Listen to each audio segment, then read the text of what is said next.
Kita mau bahas masih Alkitab menjawab 33 serangan terhadap iman Kristen.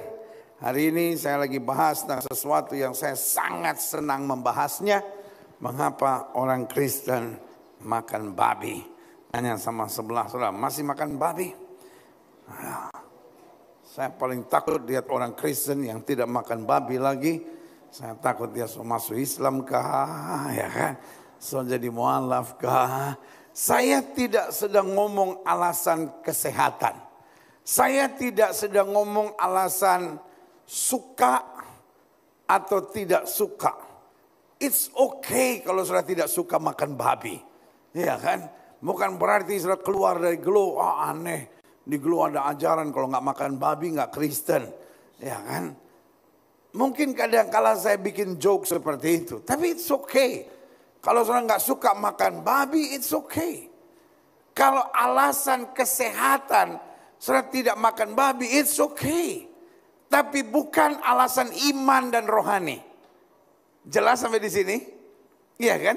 Ada orang yang memang tidak makan babi karena tidak suka babi, it's okay. Ya kan? Sama seperti saya tidak suka makan durian. Ya kan? Semua buah diciptakan Tuhan kecuali durian. Diciptakan setan. Dari bentuknya aja udah nakutin. Udah gak welcome, ada duri-durinya. Ini sebetulnya mau jadi buah atau mau demo mahasiswa? Ya kan? Kan kalau demo mahasiswa kan pagar berduri ini kan. Memang durian sudah tidak diciptakan untuk dimakan. Karena dia sudah berduri-duri itu. Dia sudah bilang jangan sentuh aku, jangan sentuh aku. Saya hanya berpikir siapa manusia pertama yang gila, yang udah tahu berduri masih dia buka. Dan udah gitu waktu dia buka, buahnya tidak welcome. Benyek-benyek gak jelas gitu ya kan. Saya pikir orang-orang yang masih makan durian, orang-orang yang belum sungguh-sungguh dalam kebenaran. Lalu waktu dia buka, DP bau, aduh darah Yesus. Kandang domba lebih mantap DP bau daripada barang sepotong ini. Iya kan? Tapi kalau saudara masih suka durian, it's okay. Saya doakan supaya satu hari bertobat dan kembali ke jalan yang lurus. Ya. Hal yang kedua yang saya paling tidak suka minum kopi. Orang bilang, ngopi dulu. Mendingan berantem sama saya daripada minum kopi. Itu dua hal yang, buat saya itu manusia yang masih belum sungguh-sungguh dalam kebenaran adalah orang yang makan durian dan minum kopi, saudara. Jadi kalau saudara tidak suka makan babi, it's okay. Bukan berarti saudara nggak jadi Kristen karena nggak suka makan babi. No, it's okay. Dan kalaupun alasan kesehatan, ada orang yang bilang, saya tidak makan babi pendeta karena katanya kolesterol lah, karena katanya ini. It's okay. Tetapi yang sedang saya bahas adalah alasan rohani. Ada banyak orang yang bilang, saya tidak makan babi karena itu Alkitab melarang. Bodoh. Kita kehilangan berkat luar biasa, saudara, ya kan? Atau ada yang bilang, saya tidak makan babi karena kemarin katanya babi di Medan kena kolera. Sian tuh babi. Kemarin udah banyak yang bilang dia haram, kena kolera lagi, ya kan? Turut berduka cita. Tapi hari ini saya mau membahas mengapa orang Kristen makan babi, bukan dari alasan kesehatan. So, jangan berdebat sama saya soal alasan kesehatan. It's okay, mungkin soal lebih ngerti. Jangan berdebat sama saya alasan suka atau tidak suka. It's okay, karena it's your taste. Tetapi mari kita bahas firman Tuhan. Klik. Karena ada orang yang bilang begini, orang Kristen itu kafir karena dia makan babi. Wih, hebat babi itu. Dia bisa menentukan orang itu kafir atau benar hanya karena babi. Jadi artinya kalau mau jadi orang benar, jangan makan babi. Dan kalau jadi kafir, karena babi. Jadi babi bisa menentukan surga dan nerakanya seseorang. Kalau itu kita lapor kepada babinya, babinya pun kaget. Babinya hebat juga kita ini. Jadi yang saya hanya mau ingatkan buat saudara, hanya konsep tolol, bodoh, dan goblok. Saya ulangi sekali lagi, hanya konsep bodoh, tolol, dan goblok. kalau seseorang bisa disebut kafir atau tidak kafir tergantung apa yang dia makan. Ngerti maksud saya? Nah, makanya izinkan saya menjelaskan mengapa orang Kristen makan babi. Bukankah Alkitab bilang dalam Imamat 11 ayat 1 sampai 10, kenapa saya mesti bahas ini? Karena salah satu serangan terhadap iman Kristen kita adalah orang Kristen itu kafir karena dia makan babi. Tapi saudaraku yang kasih dalam Tuhan, mari kita lihat kebenaran firman Tuhan.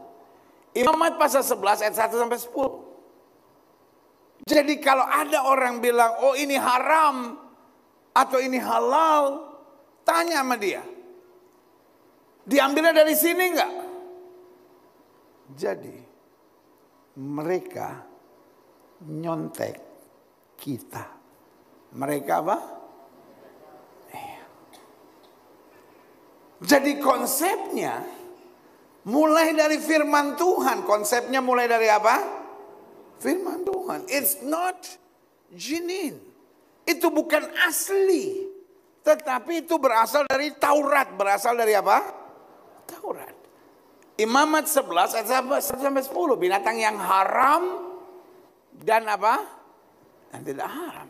Lalu Tuhan berfirman kepada Musa dan Harun, katanya kepada mereka, katakanlah kepada orang Israel, begini, inilah binatang-binatang yang boleh kamu makan dari segala binatang berkaki 4 yang ada di atas bumi. Klik. Setiap binatang yang berkuku belah, yaitu yang kukunya berselap panjang dan yang memamah biak, boleh kamu makan. Tapi inilah yang tidak boleh kamu makan dari yang memamah biak atau yang dari berkuku belah. Unta, karena memang memamah biak, tapi tidak berkuku belah, haram itu bagimu. Juga pelanduk, karena memang memamah biak, tetapi tidak berkuku belah, haram itu apa? Bagimu. Ayat 6. Juga kelinci, karena memang memamah biak, tapi tidak berkuku belah, haram itu apa? Bagimu. Jadi sebetulnya kelinci juga haram. Repotnya babi dilarang, tapi sate kelinci ada di mana-mana. Ngerti gak maksud saya? Ya kan? Demikian juga babi hutan. Kok babi nggak ada ya babi hutan? Celeng nggak boleh, tapi babi juga nggak boleh. Karena memang berkuku belah, yaitu apa? Kukunya berselap panjang, tapi tidak memamah biak. Haram itu apa? Bagimu. Daging binatang-binatang itu janganlah kamu makan dan bangkainya janganlah kamu sentuh. Haram semuanya itu apa? Bagimu. Klik. Aha. Inilah yang boleh kamu makan dari segala yang hidup dalam air. Segala yang bersirip dan bersisik di dalam air. Di dalam lautan dan di dalam sungai. Itulah semuanya yang boleh kamu makan. Jadi ikan lele. Betul. Ikan lele itu apa? Haram. Ikan lele sama haramnya sama babi, saudara-saudara. Tapi kawan sebelah kita cuma sibuk sama babi. Loh, semua halal dan haram sumbernya dari sini. Jadi apa yang kita bilang tadinya haram atau yang sampai hari ini dipegang oleh orang Yahudi haram atau bahasa mereka tidak kosher, saudara-saudara, iya kan? Sebetulnya haram. Segala kodok lah, segala kepiting lah, segala udang lah, itu segala sesuatu yang termasuk apa?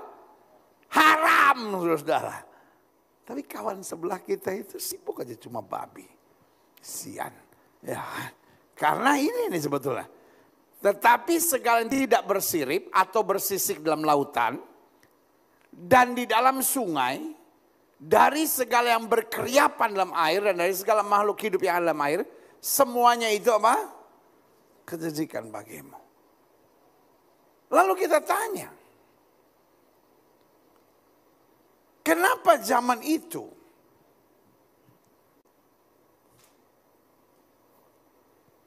kok itu haram?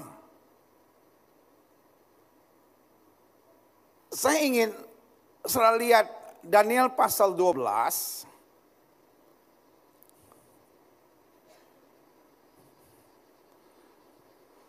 Sebentar dulu. Daniel pasal 12 ayat yang keempat. Coba media tayangin Daniel pasal 12 ayat yang keempat. Tetapi engkau, Daniel, sembunyikan segala firman itu dan meteraikan kitab itu sampai pada akhir zaman. Kitab itu perlu dimeteraikan, kitab itu tidak boleh diubah-ubah, kitab itu perlu dijalankan sampai pada apa? Akhir zaman. Artinya di akhir zaman akan ada major thing happen. Kenapa? Karena Yesus bilang, aku menggenapkan isi hukum Taurat. Amin. Dan setelah itu, kenapa kok waktu zaman itu haram, kok zaman sekarang tidak haram? Dijelaskan di ayat yang keempat bagian terakhir. Banyak orang akan menyelidikinya dan pengetahuan akan apa? Bertambah. Apa hubungannya? Karena yang tadi kita sebut halal dan haram, sekarang banyak orang kalau makan udang, makan kepiting, habis itu harus makan lipitor. Zaman itu ada lipitor nggak? Nggak ada, mati semua mereka. Kolesterol. Ngerti nggak maksud saya? Jadi tingkat pengetahuan bertambah, sehingga cara mengelolanya, kan dulu kan belum ada dapur-dapur dengan api yang tinggi untuk mematikan semuanya, belum ada bumbu-bumbu tertentu. Mereka jalan di padang gurun kok. Ngerti gak mas saya? Sehingga secara akal sehat kita bisa menerima kenapa dulu Alkitab bilang tidak boleh, sekarang kok Alkitab mengizinkan. Berarti Tuhan kita Tuhan yang berubah-berubah dong. No. He is a consistent God. Amin. Yang berubah adalah apa?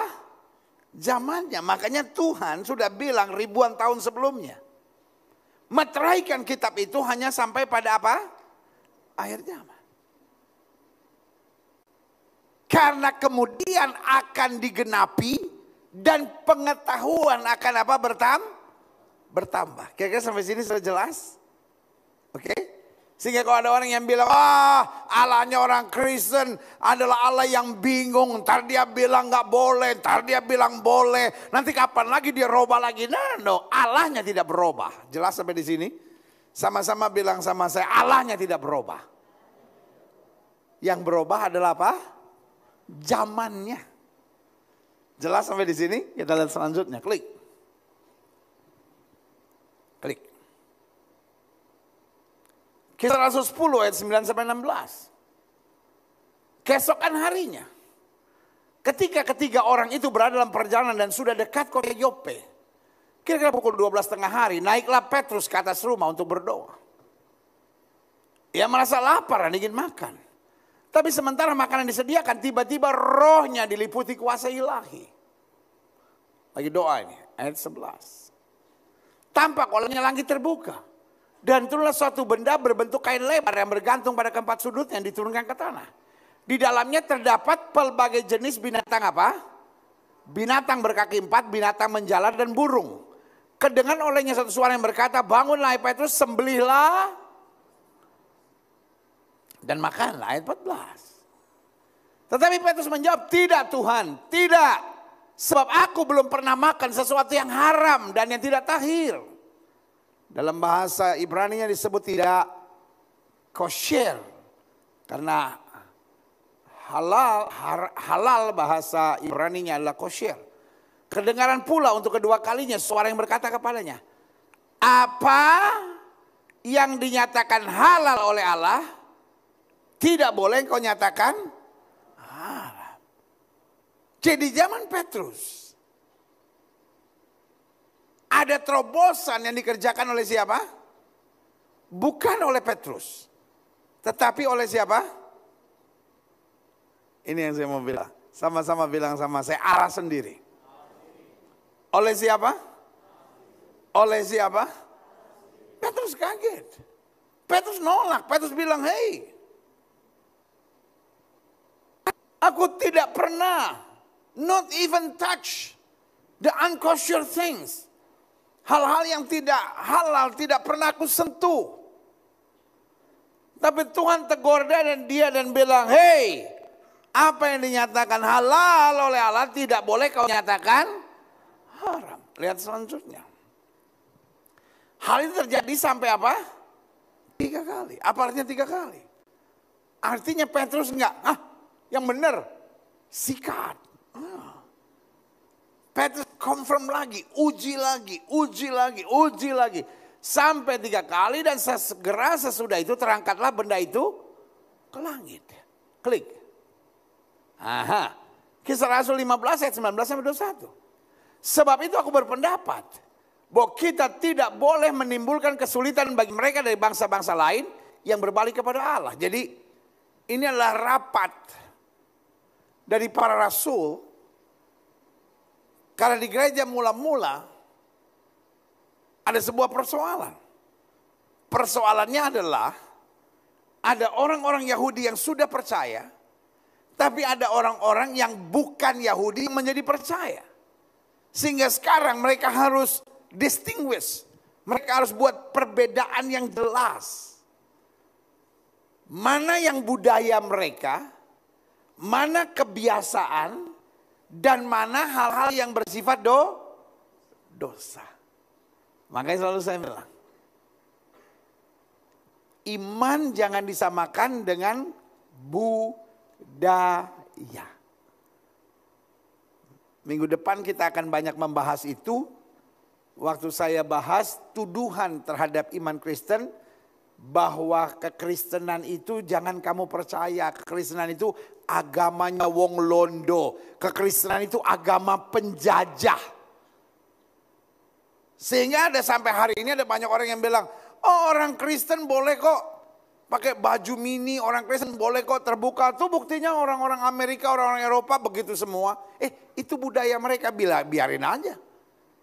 Kita ikuti imannya, jangan ikuti budayanya. Jadi Kristen bukan berarti jadi Amerika. Amin. Jadi Kristen jangan jadi Amerika. Dan banyak hal yang baik dari Amerika, tapi juga banyak yang rusak, banyak yang jelek, jangan diikuti. Ya kan? Ada banyak orang yang bilang, saya lihat orang-orang Kristen juga minum bir, saya lihat orang-orang Kristen juga minum alkohol, it's okay. Asal jangan sampai mabuk. Loh. Alkitab bilang minuman-minuman yang memabukkan jangan kamu minum. Bukan sampai mabuk saudara, tapi minuman-minuman yang memabukkan. Kira-kira jelas sampai di sini? Ya kan? Nah, kita lihat selanjutnya. Sebab itu aku berpendapat bahwa kita tidak boleh menimbulkan kesulitan bagi mereka dari bangsa-bangsa lain yang berbalik kepada Allah. Tapi kita harus menulis surat kepada mereka supaya mereka menjauhkan diri dari apa? Jadi gini, it's okay. Kita juga jangan terlalu kaku. Bukan berarti kalau mereka jadi orang percaya, mereka harus jadi Yahudi. It's okay. Kebiasaan-kebiasaan tertentu yang tidak bertentangan dengan firman Tuhan, silahkan. Makanya kan kadang-kadang ada persoalan orang Batak kalau udah jadi Kristen gak boleh pakai ulos. Ulos tidak menentukan sudah masuk surga atau masuk neraka. Tapi kalau ulos itu ulos yang sudah dibawa dari orang mati, ulos itu ulos yang sudah disembayangin dengan sembayang yang aneh-aneh, harus kita putuskan dalam nama Yesus. Jadi ini yang selalu saya bilang. Jadi Kristen tidak jadi aneh. Jadi Kristen tidak jadi, sama-sama bilang jadi Kristen. Tidak jadi aneh. Jadi Kristen bukan berarti kita harus masuk ke dunia lain, harus jadi Yahudi. No. Itu yang diperdebatkan. Kembali ya, coba lihat. Sebab itu aku berpendapat bahwa kita tidak boleh menimbulkan kesulitan bagi mereka dari bangsa-bangsa lain yang berbalik kepada Allah. Jadi artinya biarkan mereka dengan kebudayaannya, dengan kebiasaannya, sejauh tidak bertentangan dengan aturan firman. Orang Kristen bukan enggak gak boleh menjalankan adat sejauh adat yang tidak bertentangan dengan firman Tuhan. Adat yang bikin orang jadi berhutang, ya kan? Misalnya adat-adatnya orang Toraja beberapa hal. Bagus, sangat bagus. Saling mendukungnya, saling keluarganya luar biasa. Tetapi adat yang bikin anak cucu kita berhutang seumur hidup, itu kan namanya penjajahan setan, saudara-saudara. Karena setan mau mencuri, membunuh dan apa? Membinasakan. Jadi kita juga harus hati-hati. Mana adat yang merupakan tipuan iblis, mana adat yang berhubungan dengan roh-roh orang mati, mana adat yang merupakan budaya ikatan lokal bermuatan baik dan bermanfaat positif. Jelas nggak sampai di sini? Amin. Saya tidak mau ketika saudara jadi Kristen, saudara jadi Yahudi. Saya tidak mau kalau saudara jadi Kristen harus jadi Amerika. Kalau saudara Batak, jadilah Kristen yang Batak yang benar, saudara. Kalau saudara Toraja, jadilah Kristen Toraja yang betul. Kalau saudara Jawa, jadilah Kristen Jawa yang takut akan Tuhan, memuliakan Tuhan, hidup dalam kesucian dan kebenaran. Yang setuju berikan tepuk tangan yang meriah buat Tuhan. Amin. Ya. Makanya siapa itu? Profesor gila siapa itu yang pernah ngomong di TV?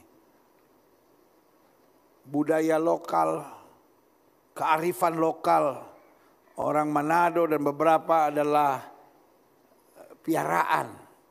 Apa itu namanya? Samenleven. Kalau ketemu saya waktu itu saya tumpangin tangan, saya baptis baru tuh Bapak Profesor gila itu. Ya. Itu bukan kearifan lokal, itu kegoblokan lokal, saudara. Ya. Jadi saudaraku yang kasih dalam Tuhan, budaya harus diseleksi dalam terang firman Tuhan. Sama-sama bilang sama saya, budaya harus diseleksi dalam terang firman Tuhan.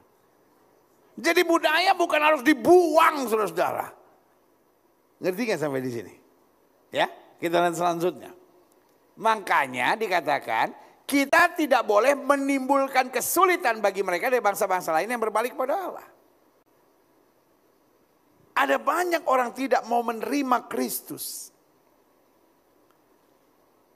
Karena kita paksakan menjadi Kristen harus menjadi Amerika. Dulu waktu misionaris beberapa masuk ke tanah Jawa. Kalau udah Kristen gak boleh pakai belangkon. Kalau udah Kristen gak boleh ini, gak boleh itu. Waduh. Sampai hari ini. Masih ada aja yang tiba-tiba. Kalau udah Kristen jangan dengerin musik apa, gondang apa. Godang.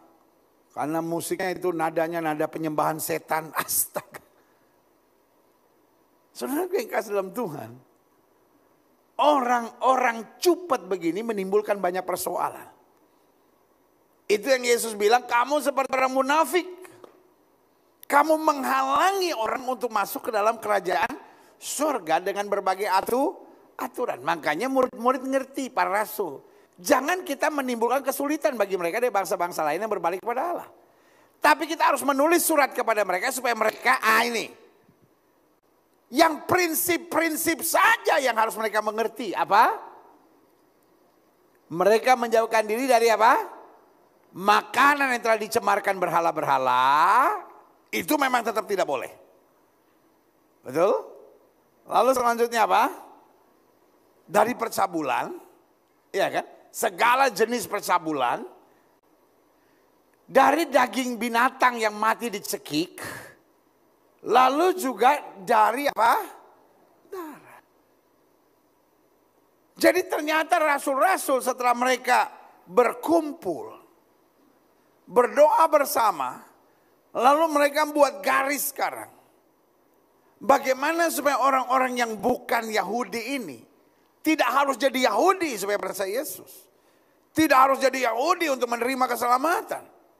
Tapi aturan-aturan prinsip firman Tuhan tetap harus dijaga. Klik. Aha. Sebab sejak zaman dahulu hukum Musa diberitakan di tiap-tiap kota. Dan sampai sekarang hukum itu dibacakan tiap-tiap hari Sabat di rumah-rumah ibadat. Klik. Aha. Matius 15 ayat 10 sampai 11. Lalu Yesus memanggil orang banyak dan berkata kepada mereka, dengar dan camkanlah. Bukan yang masuk ke dalam mulut yang menajiskan orang, melainkan yang apa?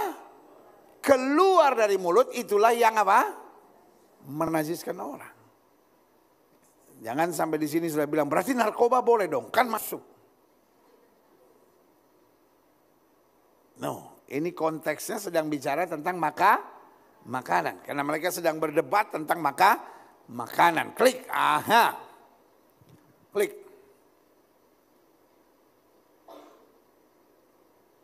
Kekristenan meyakini bahwa makanan tidak dapat menentukan najis atau kudusnya seseorang. Setuju? Sama-sama bilang sama saya, makanan tidak dapat menentukan najis atau kudusnya seseorang. Sehingga makanan tidak bisa menentukan sorga atau nerakanya seseorang. Orang gak mungkin bisa masuk neraka hanya karena makanan. Jadi kalau ada orang yang bilang orang Kristen itu kafir karena makan babi, itu betul-betul pernyataan yang bodoh, tolol, dan tak berotak, saudara. Karena surga atau neraka tidak ditentukan oleh makanan. Siapa yang setuju sama saya? Sama-sama bilang sama saya, surga dan neraka tidak ditentukan oleh makanan. Bilang sama sebelah saudara, kelakuan.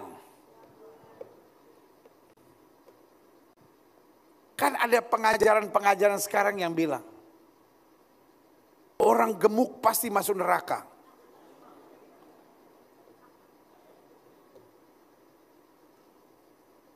Karena ada roh rakus, ada roh apa segala macam dia bikin. Pertanyaan saya, kalau orang gemuk pasti tidak bisa masuk neraka, berarti orang kurus pasti masuk surga. Di surga banyak nggak orang gemuk? Banyak. Tapi di neraka juga banyak. Karena orang masuk surga atau neraka bukan tergantung lingkar pinggang, bos. Lingkar pinggang 27 sampai 71 masuk surga. 72 sampai 74 pertimbangan. 75 neraka.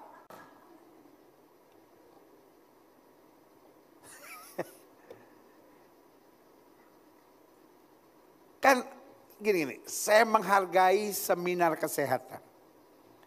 Saya menghargai kalau gemuk atau kurus itu urusan dunia. Tolong jangan memperkosa ayat firman Tuhan. Karena saya suka dengar orang bikin seminar kesehatan. Sudah bahas saja seminar. Kan banyak orang sekarang mau sok pinter gitu. Membahas seminar kesehatan supaya kelihatan ngeri ajarannya. Supaya kelihatannya seru ajarannya. Bahas-bahasnya rempet-rempet sorga dan neraka. Kerajaan Allah bukan terdiri dari makanan. Amin. Simpel saja. Makanya saya bilang. Kalau alasan makan babi, alasan tidak suka. Itu hak. Alasan makan babi soal kesehatan. Oke. Tapi kalau alasan makan babi soal aturan firman, bodoh. Kenapa? Karena penjelasannya sudah jelas. Amin. Seorang tidak bisa ada di neraka atau surga hanya karena soal makanan. Seorang bisa ada di surga atau neraka karena apa? Sama-sama bilang sama saya, iman dan kelakuan.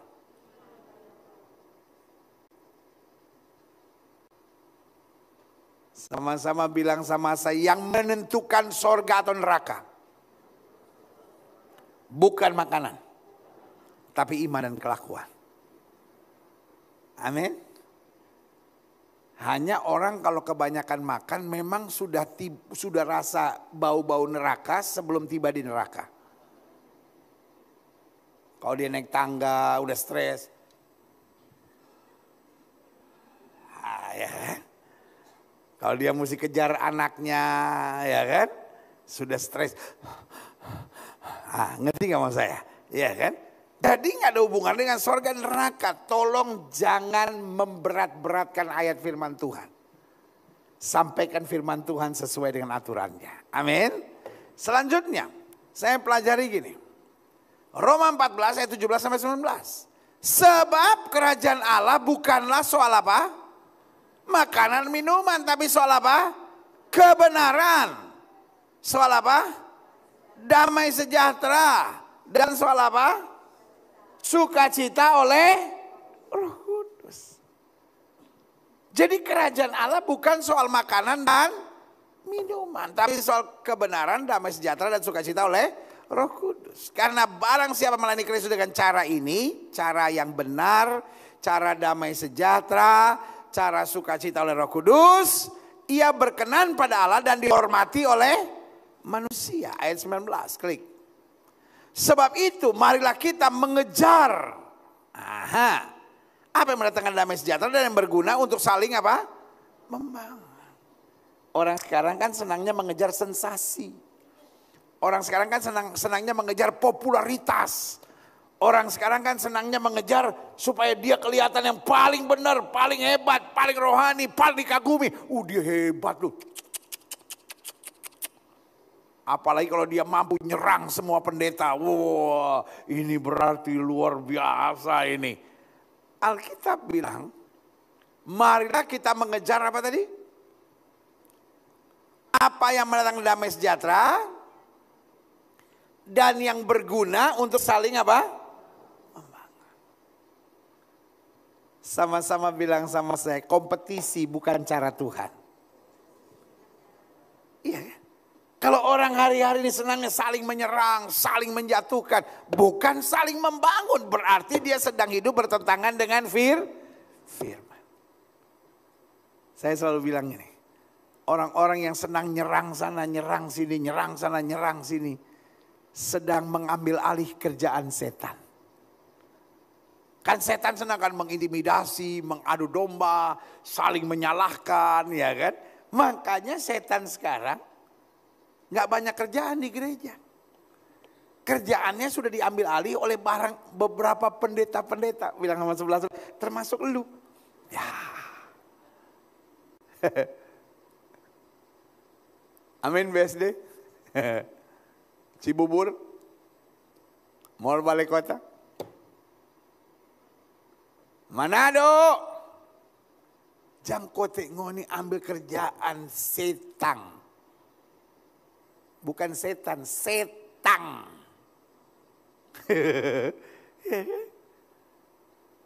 Ya Bandung ya, Jangan. Tugas kita apa? Sama-sama bilang sama saya. Menciptakan damai sejahtera. Sama-sama bilang sama saya, menciptakan damai sejahtera.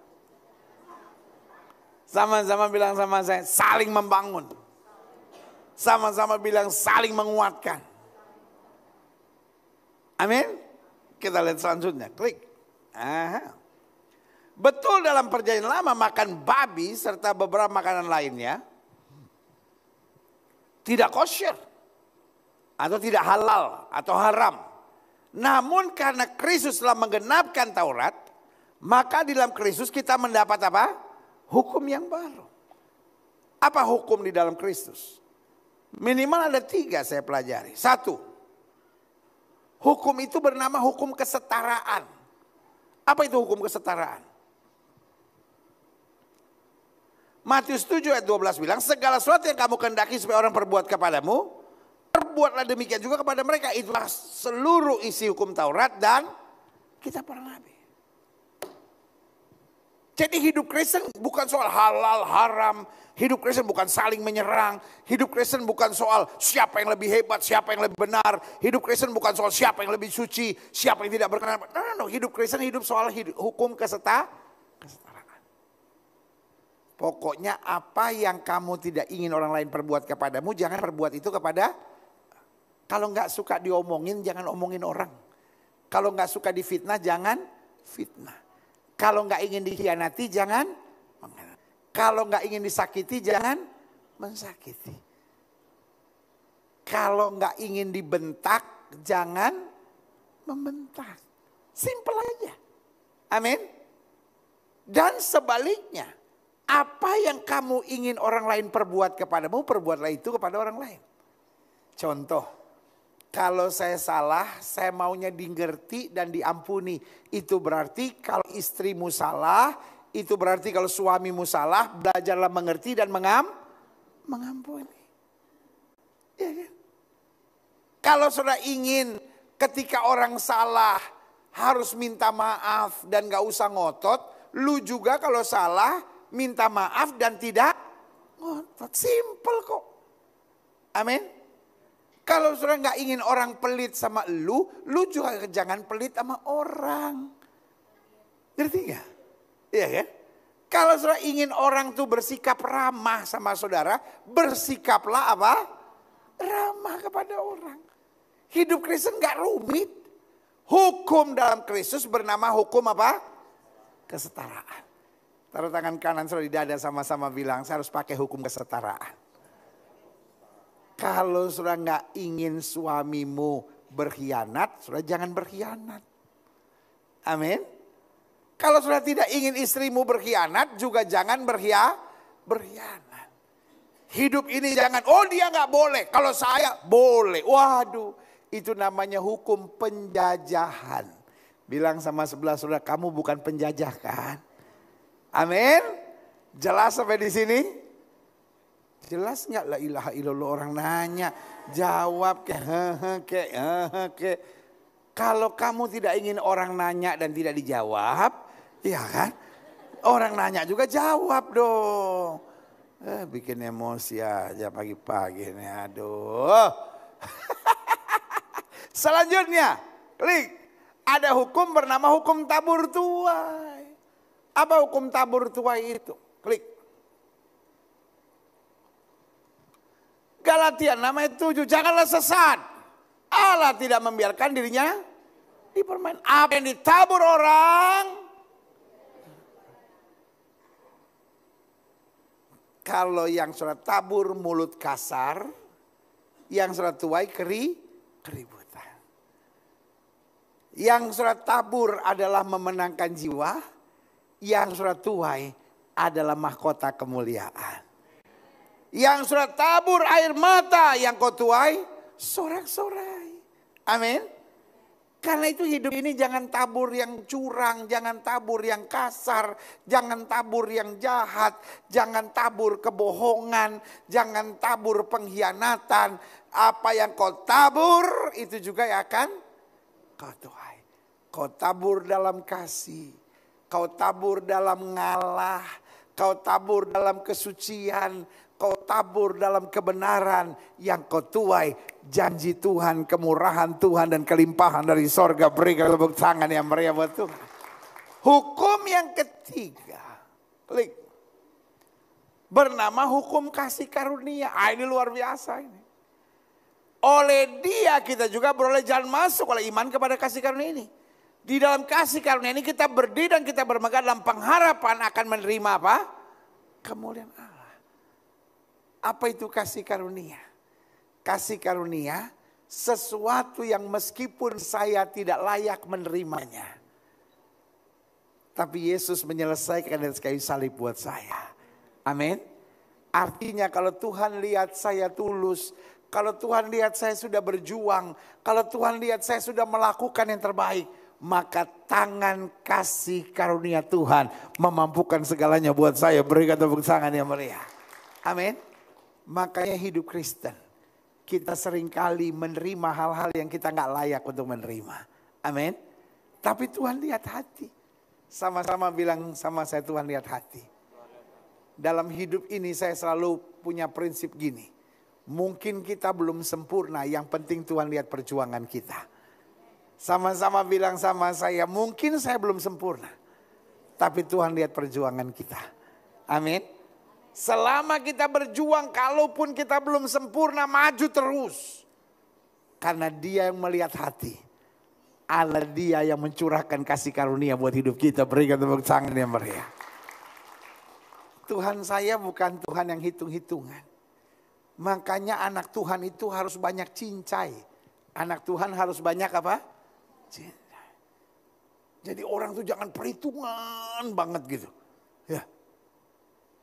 Kayaknya, aduh, hidup itu harus perhitungan, harus begini. Kalau kamu begini, saya begini. Kalau dia baik sama saya bisa baik. Kalau dia nggak baik sama saya bisa lebih jahat. Aduh. Itu kan hukum anjing, saudara. Anjing kan kalau saudara setiap kali tendang, setiap kali saudara tendang, pasti saudara dekatnya dia, ya kan? Tapi kalau setiap kali saudara kasih sesuatu sama tuh anjing, saudara sayang tuh anjing, ya kan? Saudara masih 100 meter dia udah. Kita nggak mau pakai hukum anjing. Kita pakai hukum kasih karunia. Apapun yang saya terima dalam anugerah Tuhan yang luar biasa. Berikan tepuk tangan yang meriah. Selanjutnya klik. Kolose 2 16-17. Karena itu janganlah kamu biarkan orang menghukum kamu mengenai makanan minuman, atau mengenai hari raya, bulan baru ataupun hari Sabat. Semuanya itu hanyalah bayangan dari apa yang harus datang, sedang wujudnya ialah Kristus. Jadi fokusnya jangan ribut soal makanan, tapi soal Kristus. Klik. Kekristenan yang masih terikat dengan aturan-aturan makanan perjanjian lama. Kan ada orang Kristen yang masih terikat pada aturan perjanjian lama. Klik. 1. Karena ketidakmengertiannya kan firman Tuhan. Iya kan? Kan ada orang-orang yang bilang, kita Kristen tapi kita masih pegang firman, dilarang makan babi. Karena ketidakmengertiannya akan firman Tuhan. Petrus saja ditegur oleh Tuhan kok. Apa yang Tuhan nyatakan halal, tidak boleh kamu nyatakan haram. Yang kedua, kekristenan yang masih terikat dengan aturan-aturan makanan perjanjian lama, karena keinginan untuk menjadi lebih suci dengan jalan yang keliru. Dia pikir kalau masih makan babi, masih makan udang, masih makan kepiting, itu tidak suci. Jadi suci itu ada berbagai tingkatan. Suci itu cuma 2. Suci atau tidak suci? Jelas? Iya kan? Krem termasuk putih enggak? Hampir putih termasuk putih enggak? Cuman ada 2. Putih atau tidak putih, selesai. Ngerti sampai di sini? Jadi jangan sampai kita tertipu. Wah, sorga nanti ada tingkatannya. Ada orang-orang yang agak suci, mirip-mirip suci, hampir-hampir suci, suci sekali, paling suci, luar biasa kesuciannya. Suka pukul di otak ngoni ini.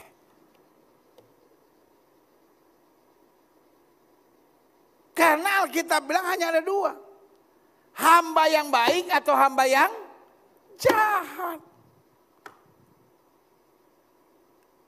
Alkitab jelas bilang tanpa kesucian tidak seorang pun dapat melihat. Jadi nggak ada Alkitab bilang kalau kurang suci ya ada lokasinya tersendiri. Yang suci sekali ada tempatnya. Itu pikiran daging, pikiran kompetisi. Amin. Karena kalau orang sudah mulai membahas lokasi sorga, dia masih berpikir daging. Karena daging ada tempatnya. Tapi di sorga kita manusia roh. Sama-sama bilang sama saya, manusia roh. Jelas sampai di sini? Jadi ada orang bikin tingkatan. Itu orang Kristen yang masih makan babi ya. Halaman. Saudaraku yang kasih dalam Tuhan. Jangan bodoh, jangan tertipu, jangan terpancing untuk berkompetisi. Selanjutnya klik. Kekristenan yang masih terikat dengan aturan-aturan makanan perjanjian lama.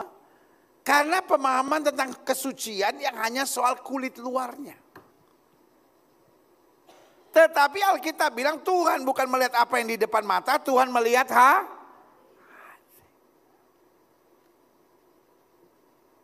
orang gak makan babi, gak makan udang, gak makan kepiting, gak makan ikan lele.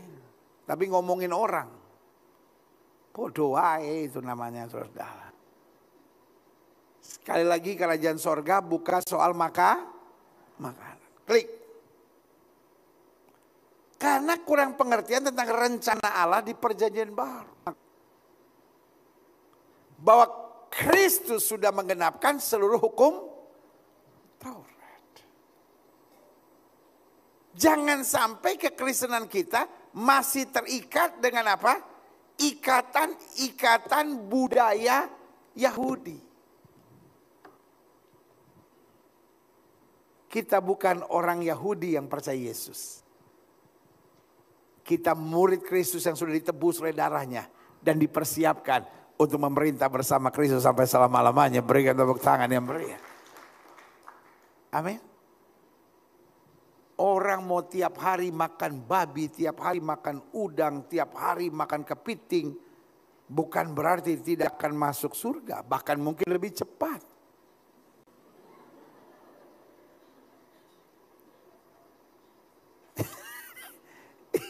Iya kan? Kalau kurang sehat, nggak ada olahraganya, nggak ada aturannya tiap hari. Oh, Gilbert bilang boleh makan babi, dia tiap hari makan babi, kepiting, udang, makan babi, kepiting, ke udang. Bukan nggak bisa masuk surga, bahkan bisa lebih cepat. Orang setelah 80 tahun, dia 47 sudah sampai ke surga. Ya kan?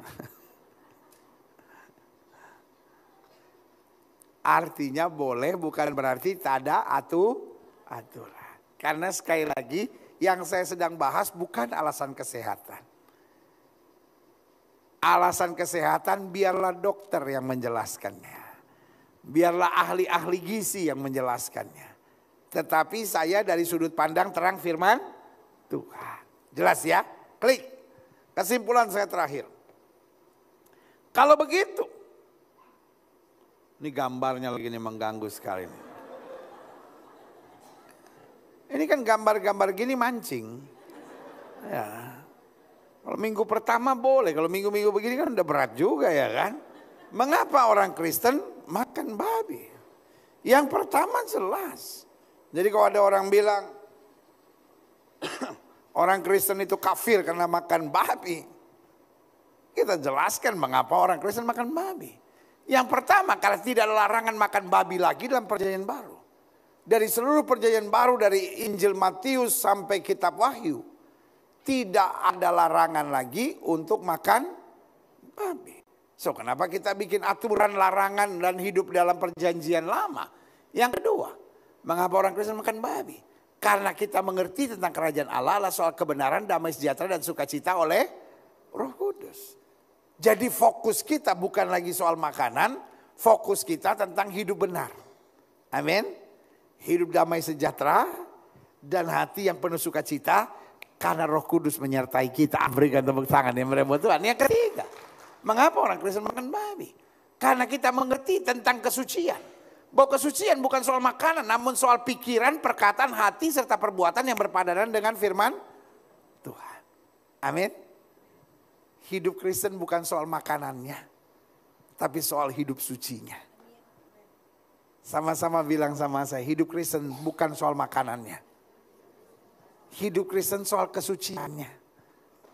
Pastikan pikiran kita, pastikan perkataan kita, pastikan perbuatan kita, pastikan keseharian kita tetap bertahan dalam kesucian.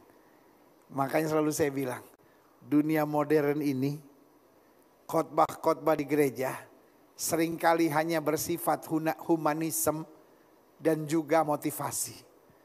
Gereja tidak kembali pada aturan sesungguhnya. Sebab tanpa kesucian tidak ada seorang pun yang dapat melihat Allah. Alkitab dengan tegas berkata, kuduslah kamu sebab aku kudus. Kekristenan tanpa kekudusan hanyalah kepalsuan belaka. Tetapi kekristenan dalam kekudusan akan menuntun kita pada kemuliaan Bapa di sorga. Berikan tepuk tangan yang meriah. Yang terakhir, mengapa orang Kristen makan babi? Setelah ini mari cari babi. Ya, mengapa orang Kristen makan babi? Karena kita sadar bahwa yang menjadi fokus Kristus bukan soal apa yang boleh dan tidak boleh kita makan, namun fokus pada apa? Keselamatan jiwa-jiwa. Bukan kematian orang fasik yang dikendakinya, tapi pertobatannya. Saya khawatir, dan ini benar-benar kekhawatiran saya yang sangat besar.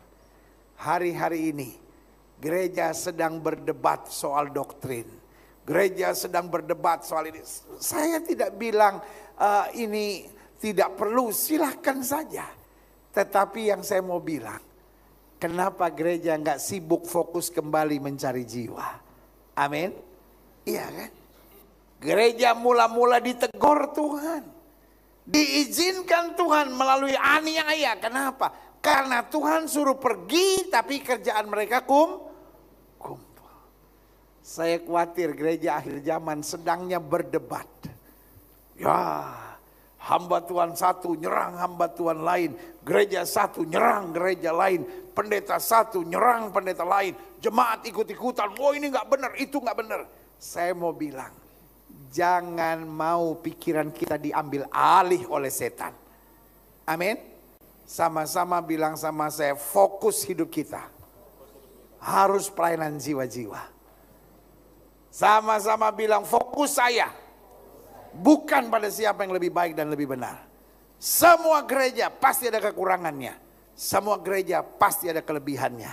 Tetapi di tengah kekurangan dan kelebihan kita, jangan pikir nanti di sorga ada pendeta juara satu, ada gereja juara satu. Tidak akan ada kompetisi. Kau pikir Indonesian Idol ke apa ini? Ya kan? Tetapi di sorga nanti yang Tuhan cari adalah mereka yang hatinya terfokus. Satu, pada kekudusan. Kedua, fokus pada firman Tuhan. Tiga, fokus pada jiwa-jiwa. Dan yang keempat, fokus menyenangkan hati Tuhan saja. Yang setuju berikan tepuk tangan yang meriah.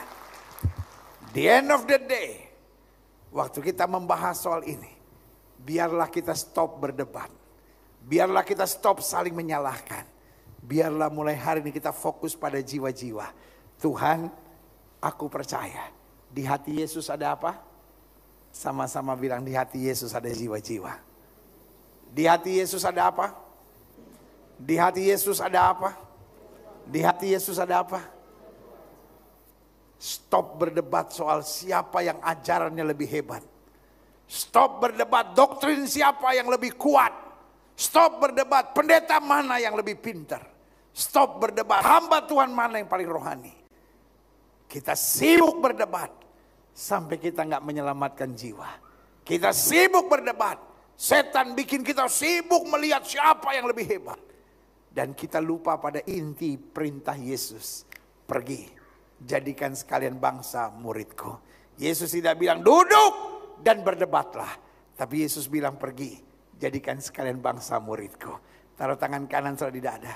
Sama-sama bilang, saya mau memenangkan jiwa. Sama-sama bilang, saya mau jadi berkat.